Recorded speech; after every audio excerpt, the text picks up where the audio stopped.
I remember the sound of laughter more clearly than I remember my mother's voice. That's a terrible thing to admit, but it's true. My mother's voice faded from my memory sometime around my 13th birthday, replaced by the gray noise of institutional life, the clatter of tin plates, the scrape of wooden benches, the droning prayers we recited before meals we didn't want to eat.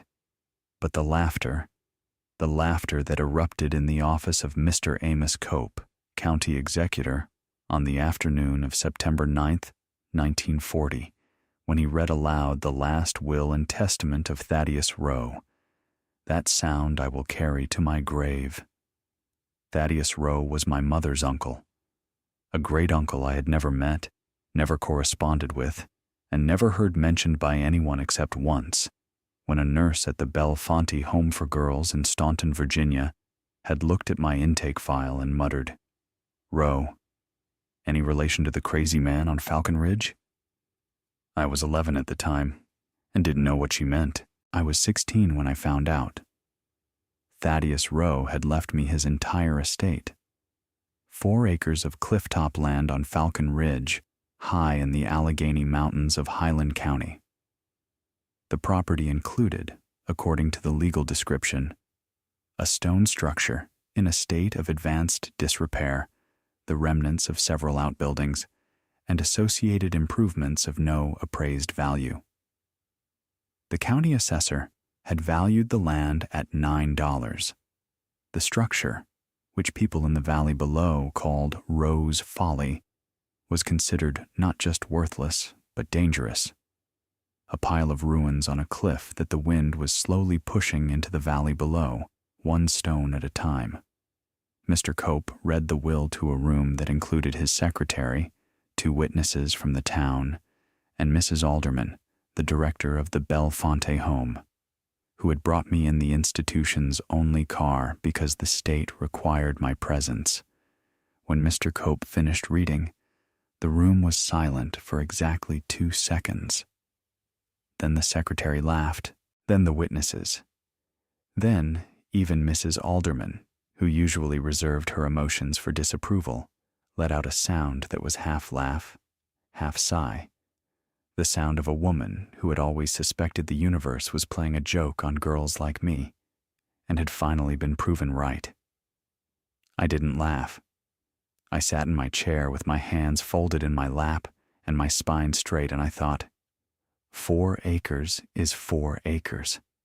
A pile of stones is still stone, and a cliff is high ground, and high ground has never been worthless to anyone with the sense to use it. If you want to find out what the first storm uncovered on that cliff, and why those ruins turned out to hold a secret that an entire valley would come to depend on, subscribe to this channel and tell me in the comments where you're watching from. Because what Thaddeus Rowe built on Falcon Ridge wasn't folly at all.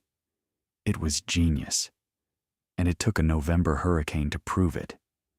Mrs. Alderman drove me to the base of Falcon Ridge on a Friday afternoon and left me at the trailhead with a suitcase, a paper bag containing a sandwich and an apple, and the information that the Bellefonte home considered its obligations to me fulfilled. I was 16, legally in possession of property, and therefore no longer the state's concern. She didn't say goodbye. She said, "Try not to make trouble for anyone," which was the closest thing to advice the Bellefonte home had ever given me. The trail up Falcon Ridge was 1.5 miles of switchbacks through oak and hickory forest, steep enough to make my legs burn, and my suitcase feel like it was filled with iron. The ridge rose nearly 800 feet above the valley floor, and the cliff top where Thaddeus Rowe had built his home was the highest point for miles, a flat shelf of limestone jutting out over a sheer drop, exposed to every wind that crossed the Alleghenies. I saw the ruins before I reached them. They appeared through the trees like the skeleton of something enormous, gray stone walls rising against the sky, some standing to their full height of 12 or 15 feet, others crumbled to waist level, all of them covered in lichen and moss and the slow work of decades without maintenance.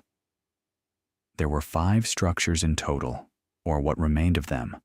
A main building roughly 40 feet long, 2 smaller outbuildings, what appeared to be a circular tower of some kind, and a low stone wall that connected them all in a compound arrangement I'd never seen in mountain architecture. The main building still had most of its roof, heavy slate tiles on oak beams that had bowed but not broken. Inside, it was one large room with a stone floor, a massive fireplace, and windows on all 4 sides, unusual for a mountain cabin, where windows meant heat loss. The fireplace was the strangest thing. It was enormous, maybe 8 feet wide, and built into the wall that faced the cliff edge, with a chimney that rose above the roofline and then curved, not straight up, as chimneys do, but at an angle, bending toward the prevailing wind.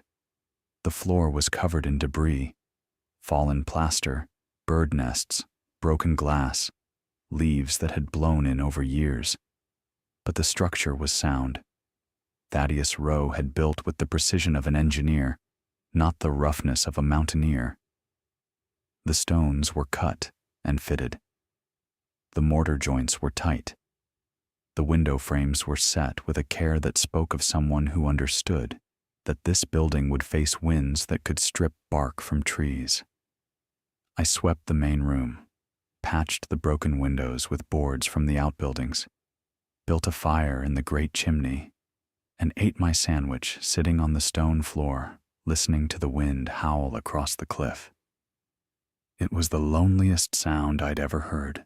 It was also, somehow, the most honest. The wind didn't pretend. It didn't laugh at you and then ask you to be grateful. It simply was.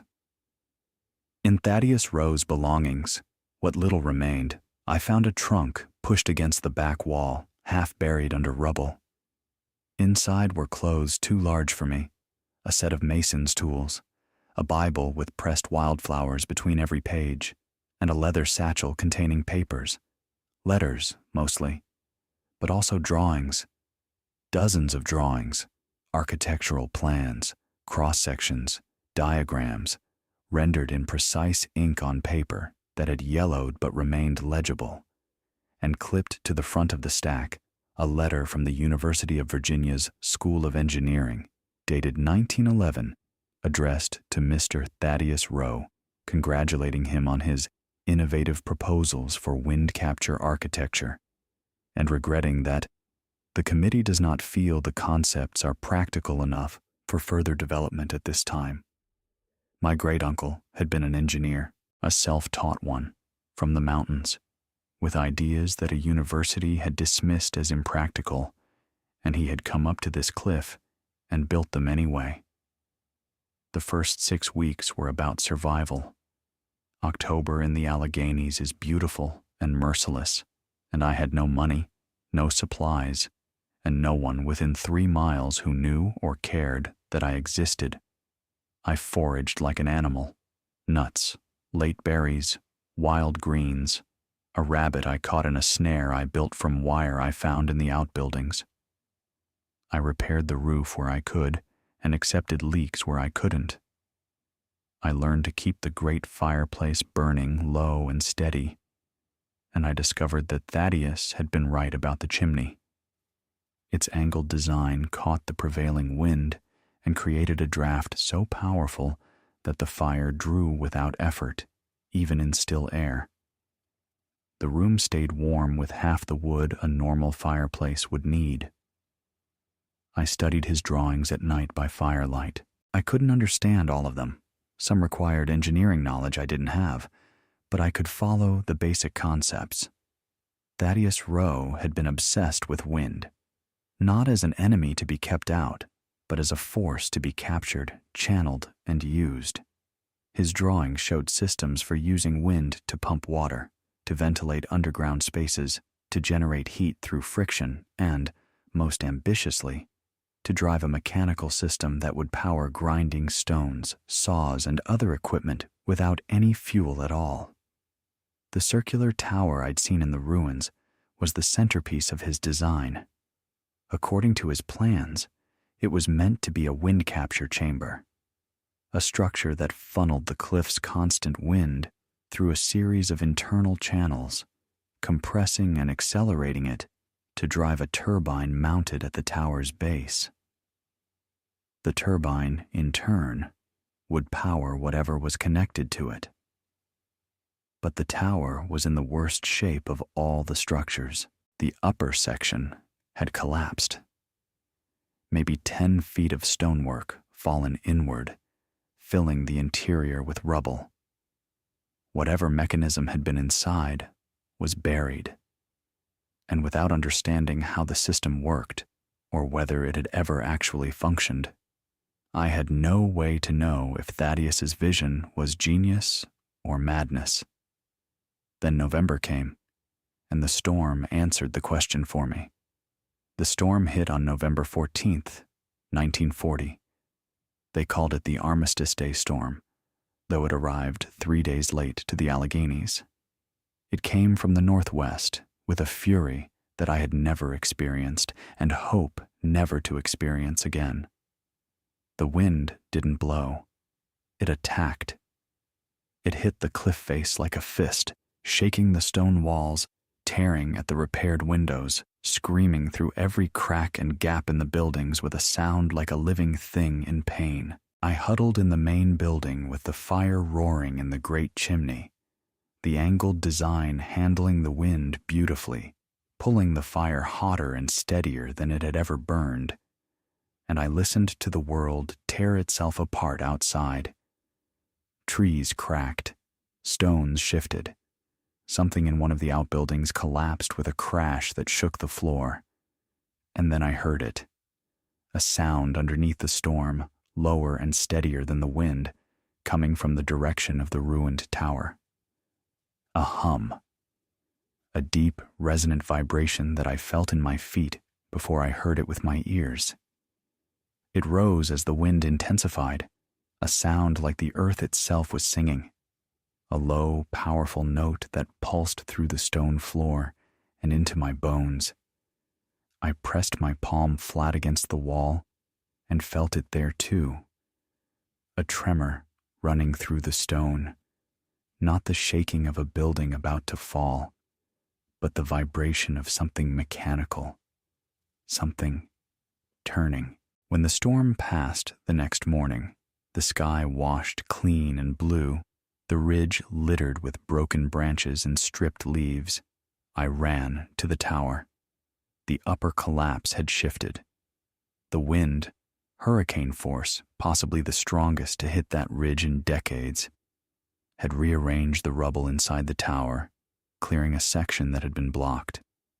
And through the gap, I could see something metal, something mechanical.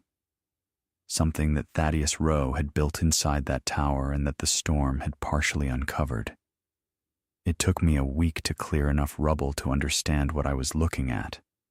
I moved stones by hand, one at a time, working from dawn until my arms gave out.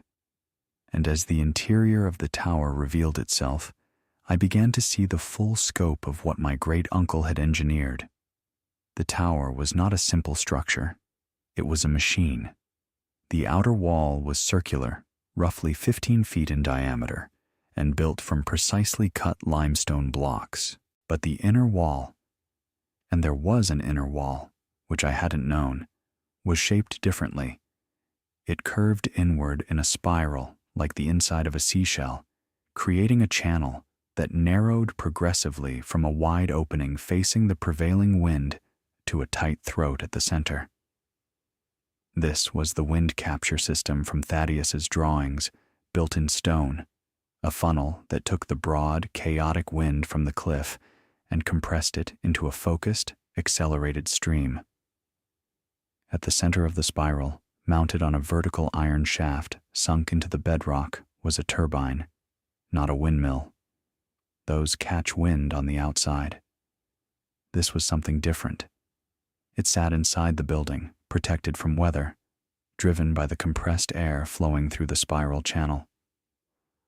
The blades were iron, shaped like curved paddles, mounted in a drum that spun freely on the shaft. Below the drum, gears connected to a horizontal drive shaft that ran underground through a stone-lined tunnel toward the main building. The storm had done what I couldn't. It had cleared enough rubble from the channel to let wind flow through the spiral again, and the turbine had turned. After decades of silence, the machine had woken up. The hum I'd heard was the sound of iron blades spinning inside a stone tower on a cliff in the Allegheny Mountains, powered by nothing but the wind that had always been there. I spent the rest of that winter clearing the tower and learning the system. Thaddeus's drawings were my guide, but the machine itself was the real teacher. As I removed rubble from the spiral channel and freed the turbine mechanism, I began to understand the elegance of what he'd built. The spiral compressed the wind by a factor of roughly 5. I tested this later with strips of cloth tied at intervals, measuring their deflection. A moderate wind outside became a strong, steady current inside the channel. A strong wind became a gale, and because the channel was enclosed, the system worked in rain, in snow, in any weather. The only thing it needed was wind, and on Falcon Ridge, wind was the one resource that never ran out. The drive shaft ran from the turbine through the underground tunnel into the basement of the main building, a space I hadn't discovered until I followed the shaft's path and found a trapdoor beneath the debris on the floor. The basement was a workshop, stone-walled, dry, roughly 20 feet square, containing a grinding mill, a mechanical saw, a bellows system, and, most remarkably, a generator. Not an electrical generator, a mechanical one. Thaddeus had designed a system of gears and belts that converted the turbine's rotational energy into usable power for each piece of equipment. Engage one lever and the grinding mill turned. Engage another and the saw reciprocated. Engage a third and the bellows pumped air through a stone forge built into the basement wall. The entire system could be operated by one person, powered entirely by wind, with no fuel, no electricity, and no moving parts exposed to the weather. It was, I realized, not folly at all. It was the most practical building I had ever seen. The first person to witness the machine in operation was Harlan Creech, a 69-year-old blacksmith from the valley who had known Thaddeus. I had met Harlan by necessity. I needed tools to finish clearing the tower, and he was the nearest source. He lived 4 miles down the ridge in a shop that served the scattered farms of Highland County. When I walked in and told him who I was and where I was living, he set down his hammer and stared at me for a long time. "Thad Rowe's niece," he said. "On the cliff. Grandniece.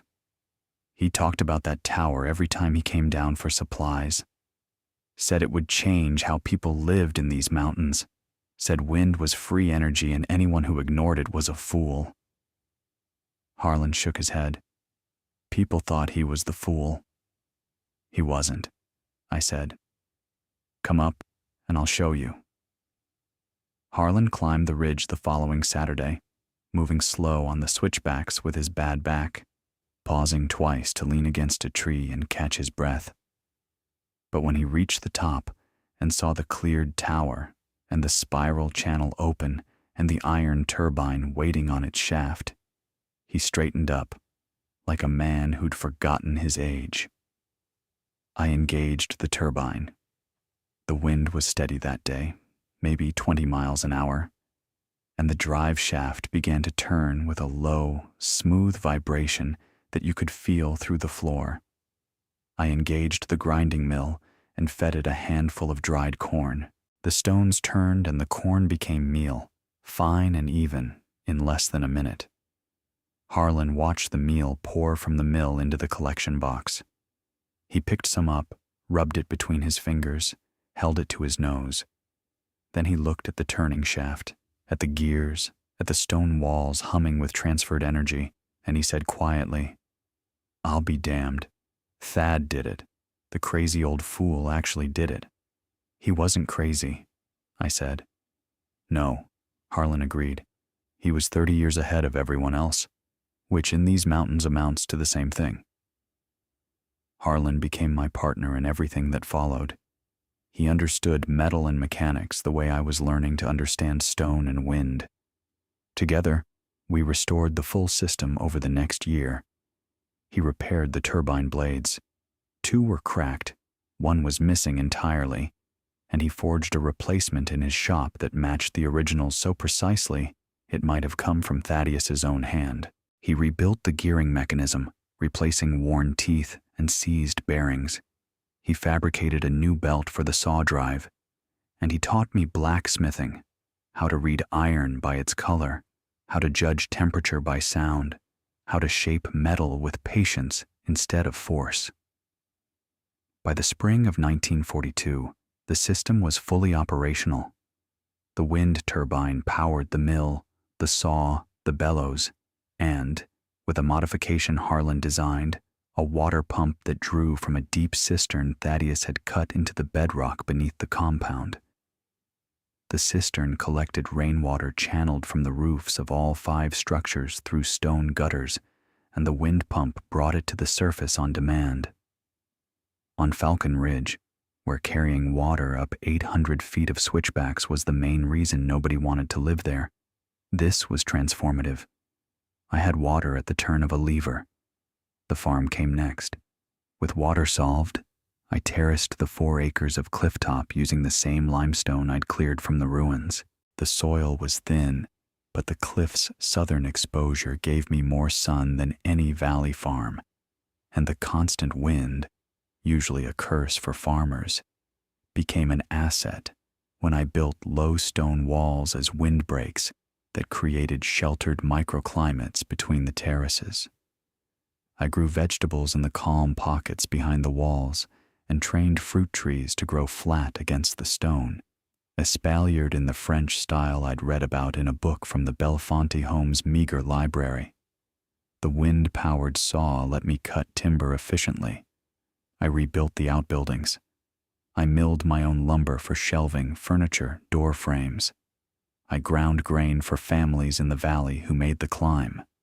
And they did make the climb, once word spread that there was a free mill on the ridge that ran on nothing but air.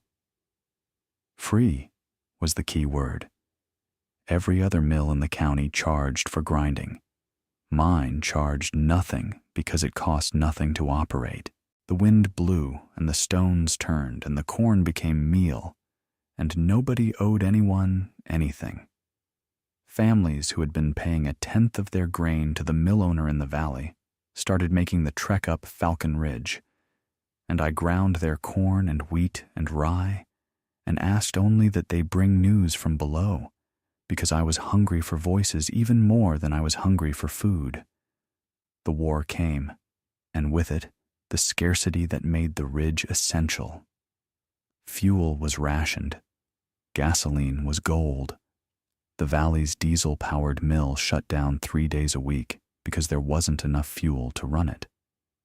The blacksmith in Monterey closed entirely when his coal supply was cut. Farmers who had always taken grinding and sawing for granted suddenly couldn't get either one. The war had taken the men, and now it was taking the machines. And on Falcon Ridge, the wind kept blowing and the turbine kept turning, and I kept grinding grain and cutting wood and pumping water without burning a single drop of fuel. By 1943, I was serving the entire Upper Valley. Families came not just for milling, but for the saw.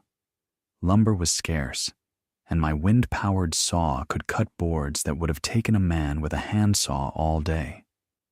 Harlan moved his forge up to the ridge and connected it to the bellows system, and suddenly there was a working blacksmith shop on Falcon Ridge, powered by wind, open to anyone who needed a tool repaired or a horseshoe fitted or a hinge fabricated.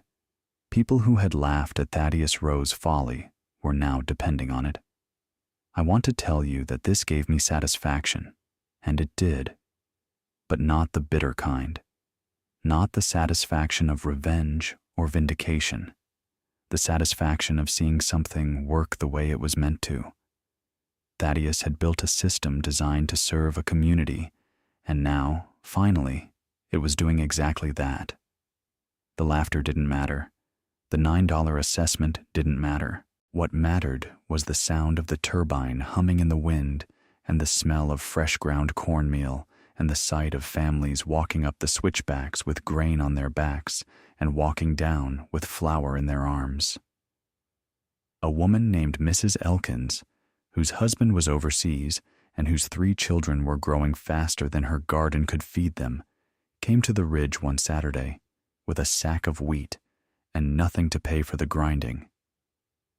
I ground it anyway. She stood watching the stones turn, powered by nothing visible, and she said, "It's like magic." "It's not magic," I said. "It's wind. It's been here forever. Thaddeus just figured out how to catch it."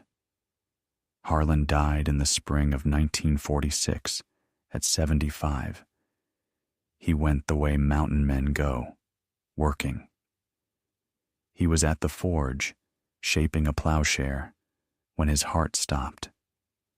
I found him with the hammer still in his hand and the iron cooling on the anvil. I buried him on the ridge, in the lee of the tower where the wind was gentle, and I carved his stone myself with the mason's tools that had belonged to Thaddeus, Harlan Creech.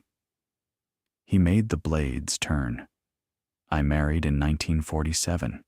His name was Owen Yates, a teacher from Bath County, who had come to Falcon Ridge to study the wind system for an article he was writing for the Virginia Agricultural Review. He was a quiet, precise man who wore glasses and could explain how a gear ratio worked in language that made you feel smarter for listening. He looked at Thaddeus's drawings the way some men look at scripture, with reverence and a desire to understand every line. We had 3 children on that cliff. They grew up with the sound of the turbine as their lullaby, that low, constant hum that meant the wind was working and the world was turning. Owen documented the entire system, measured its output, calculated its efficiency. His article, published in 1949, brought engineers from Virginia Tech and a journalist from the Richmond Times-Dispatch who wrote a story headlined, "Mountain Madman's Machine Works After All."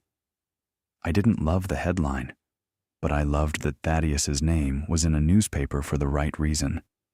By the 1950s, the Falcon Ridge Wind Station, as Owen had formally named it, was a recognized model for rural self-sufficiency. The State Agricultural Extension Service sent teams to study the turbine design. Engineering students came for thesis projects. A professor from MIT wrote to say that Thaddeus Rowe's spiral compression concept anticipated developments in wind energy technology by 40 years. The compound grew. We added a schoolroom where I taught mountain children whose families couldn't get them to the valley school in winter. Reading, writing, arithmetic, and science. Always science, because I wanted those children to understand the world the way Thaddeus had, with curiosity instead of fear. We added a community kitchen powered by the wind-driven bellows, where families gathered on Saturdays to cook together and share news and remember that isolation is a choice, not a sentence. We added a seed exchange and a tool library and a small medical station staffed by a visiting nurse who came up the ridge every other Wednesday. The cliff that had been a joke became a community. The ruins that had been worthless became the center of a valley's life, and the wind that had always been there, wild, free, ignored, became the engine that made it all possible. Owen died in 1974 on the ridge in autumn, sitting by the tower with a cup of coffee and his notebook open to a diagram he'd been refining for 20 years. I buried him next to Harlan, where the wind touches the grass but doesn't tear it. I kept working. My children took over the operations, the mill, the saw, the forge, the community programs. A second turbine was built in 1968 and a third in 1980, each one improving on Thaddeus's original design. In 1978, when the energy crisis made the whole country think about alternatives to oil, a delegation from the Department of Energy came to Falcon Ridge and stood in the tower, listening to the turbine hum, and took notes in their leather-bound books. "This has been running since 1940?" one of them asked. "The design is from 1911, I said. "It's been running since a storm cleared the rubble in November of 1940.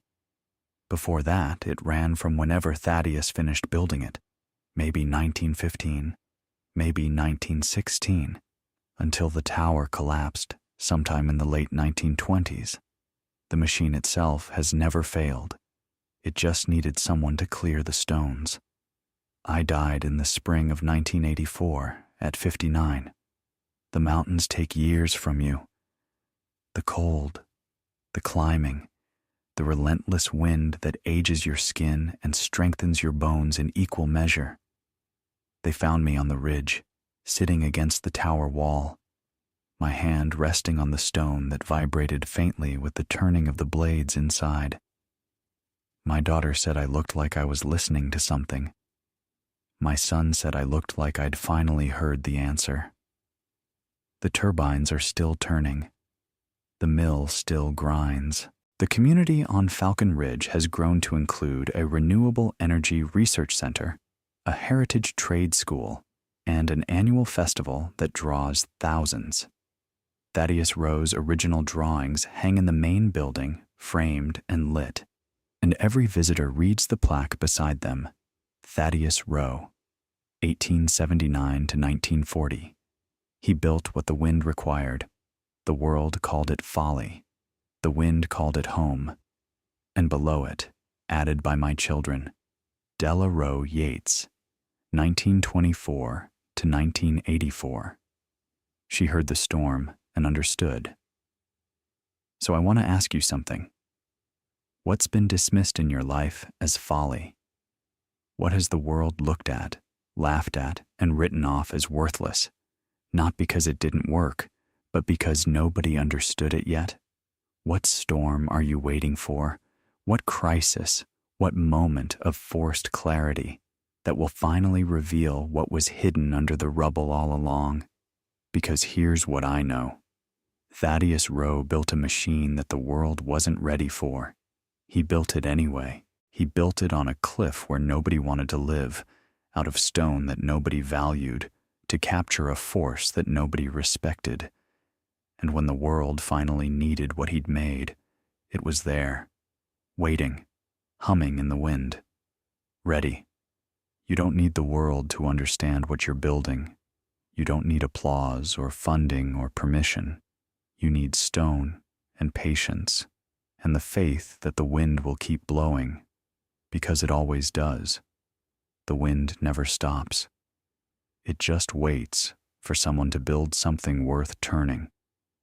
If this story moved you, if it made you think about the folly you've been afraid to build and the storm that might finally prove you right, hit subscribe for more stories about ordinary people who built extraordinary things while the world laughed.